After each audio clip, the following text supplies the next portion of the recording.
do Senado. Na próxima segunda-feira, dia 13, participarei em uma audiência pública na Assembleia Legislativa do Estado do Mato Grosso do Sul, atendendo o convite do presidente da Comissão Permanente de Segurança Pública e Defesa Social, deputado Almi, do PT, para debater com entidades de policiais militares e civis de 18 estados da Federação a proposta de emenda constitucional de minha autoria que cria o Fundo Nacional de Desenvolvimento da Segurança Pública, que se encontra na CCJ, sendo relator o ex-governador e senador Aécio Neves, por Minas Gerais. É sabido que nós temos vinculação de recursos na área de educação, 25% dos recursos orçamentários são destinados obrigatoriamente a se gastar com a educação, nos estados e municípios, a União Federal um pouco menos. Na saúde é a mesma coisa, e depois que se vinculou à Receita, se deu um salto nas políticas de saúde e nas políticas de educação no nosso país. É o que pretendemos que aconteça na área de segurança pública. Essa PEC, a criação do fundo, nada mais é do que um aceno para que se desenvolva uma política nacional de segurança pública. A proposta institui, no âmbito do Poder Executivo Federal, o Fundo Nacional de Desenvolvimento da Segurança Pública, a ser regulada por lei complementar, com o objetivo de viabilizar a melhoria das condições de segurança pública nos estados da Federação. A segurança é uma incumbência dos estados federados. Portanto, é necessário que haja uma espécie de guarda-chuva nacional para estimular essas políticas e reduzirmos a violência tanto urbana como rural em nosso país.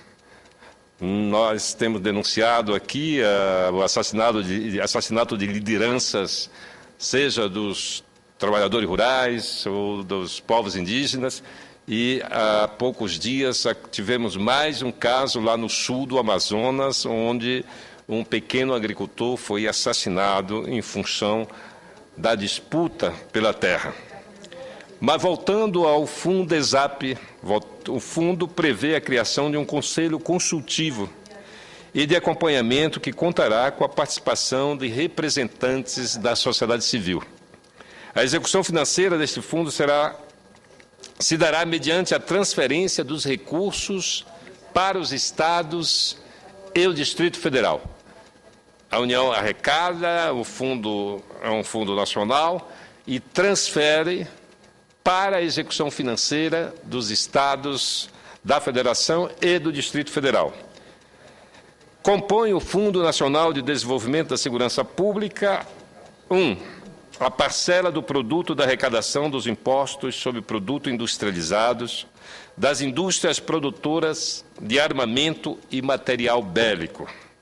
2, a parcela do produto da arrecadação dos impostos de circulação de mercadorias, das indústrias produtoras de armamento e material bélico. IPI e ICMS darão uma cota, sem alterar as alíquotas, sem onerar o contribuinte, dará uma cota para a formação desse fundo.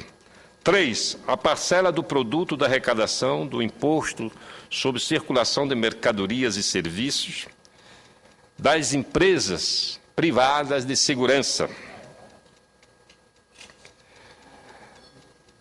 4, a contribuição de 3% do lucro líquido dos bancos. É bom que eu repita que é sobre o lucro líquido dos bancos, portanto, não haverá aumento de despesa para os depositantes. É no final. Se o banco não tiver lucro, evidentemente que não terá como contribuir.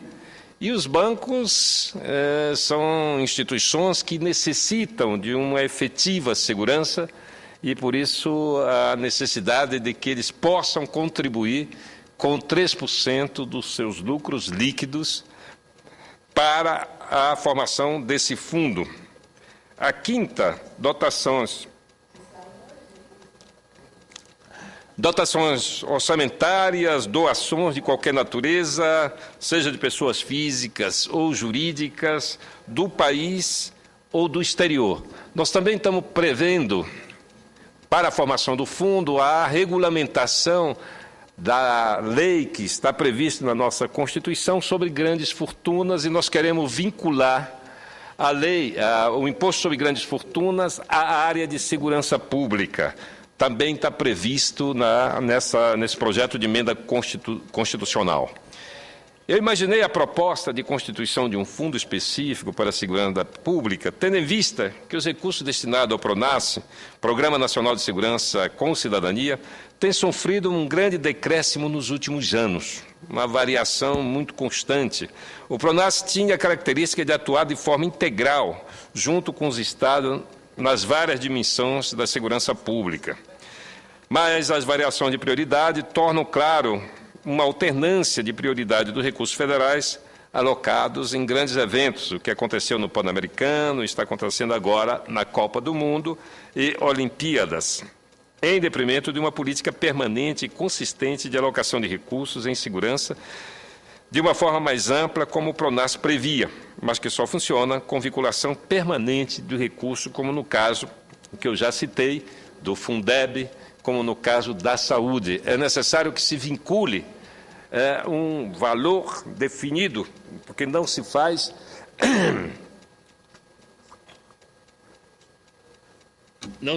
política sem orçamento. O orçamento é o grande instrumento da política. Ainda há pouco eu estava conversando com as lideranças indígenas, funcionários em greve da FUNAI, e eu perguntei se sabiam, se conheciam o orçamento anual da FUNAI dos últimos 15 anos. É pelo orçamento que a gente define a prioridade política de cada ação de governo. Então, nós ficamos de levantar o orçamento da FUNAI para saber qual a prioridade do atendimento aos povos indígenas do governo, e isso vai se refletir no orçamento destinado àquela fundação. Eu acredito, como nós não temos uma política nacional, como foi delegado aos estados, com a criação do fundo, nós teremos a possibilidade de criar uma política nacional de segurança pública. Os estados serão os executores dessa política, mas também serão os beneficiários dos recursos arrecadados pelo fundo. A expectativa é que, uma vez aprovado a PEC, é que nós possamos regulamentar com agilidade para que a gente tenha esses recursos. E, insisto, são recursos que não vão alterar nenhuma alíquota dos impostos até hoje cobrados do cidadão. Vinculamos os recursos nas parcelas de imposto que são arrecadadas com as indústrias produtoras de armas e material bélico, porque sabemos que armas são causadoras, não é, da violência que assola os centros urbanos e, evidentemente, o meio rural brasileiro. Elas são as promotoras, em última instância, da insegurança em que vivemos. Por isso, é necessário que estabeleçamos uma parcela desse recurso que se destine a esse fundo que vai garantir a segurança do cidadão. Essa lógica, a lógica da criação desse fundo é a lógica de, primeiro, não onerar o contribuinte, mas não alterar a carga tributária. Nós temos uma carga tributária pesada, não que seja tão, se compararmos com outros países, mas mesmo assim, comparando com a Alemanha, comparando com o Canadá, que são 2 países, não é? Para que se tenha uma ideia, a malha viária da Alemanha é um país que deve ser um pouco, talvez 1/10 da superfície brasileira. A malha viária da Alemanha é maior do que a malha viária brasileira. Os atendimentos de saúde, educação, enfim, desses países, e a Alemanha e o Canadá têm a mesma carga tributária que o Brasil, muito semelhante às cargas tributárias. No entanto, nós temos uma parcela importante da sociedade brasileira completamente excluída dos benefícios mínimos da vida moderna, como o esgoto sanitário, muitas das vezes até a eletricidade. Ainda tem uma parcela importante de brasileiros que não conhecem energia elétrica, não tem energia elétrica, não tem internet, enfim. A estrutura é carente. Então, nós arrecadamos bastante, mas a aplicação desse recurso é feita de forma concentrada para privilegiar um grupo muito reduzido da sociedade brasileira. E uma coisa é certa, não é? No Brasil, uma parte significativa do povo brasileiro não sabe a quantidade de imposto que paga. Até porque a maioria dos impostos são indiretos. O ICMS é o imposto que mais arrecada no país. E ele vem embutido no valor dos produtos. Por isso, tramita uma PEC que já foi aprovada na Comissão de Constituição e Justiça, não é? Que prevê a segregação do valor do imposto do valor dos produtos. 5 impostos apenas. Portanto, para que a gente tenha a possibilidade, para que a sociedade brasileira saiba que paga imposto e que esse imposto agora nós sabemos como está sendo aplicado. Ainda há pouco, conversando com o senador Requião, ele acabou de me dizer que os salários dos funcionários do Senado já estão disponíveis. Eu quero comunicar que os salários dos servidores do Senado, como de todos os funcionários públicos desse país, já estão disponíveis na internet. Para quem quiser, aliás, para quem quiser não, eu acho que nós temos que exercer esse controle social. Os brasileiros têm que se mobilizar para acompanhar os gastos públicos, assim como também dos tribunais de justiça, e nós temos visto a imprensa falando que de desembargadores que chegam a ganhar até R$200 mil por mês, de 170 mil, então nós temos que estar alerta, porque o que pode mudar as instituições somos nós aqui. A política é o instrumento que pode ser utilizado para se promover a mudança. Portanto, as escolhas políticas dos brasileiros é que podem melhorar esse país, é que podem fazer avançar esse país. Portanto, eu estarei na segunda-feira, senhora presidenta, com enorme prazer, atendendo o convite da Assembleia Legislativa, para debatermos esse fundo. E lá estarão presentes, já me comunicaram, em torno de 18 a 20 entidades estaduais. As entidades representativas de policiais militares, de bombeiros, estarão presentes em Campo Grande na segunda-feira, para que a gente possa debater.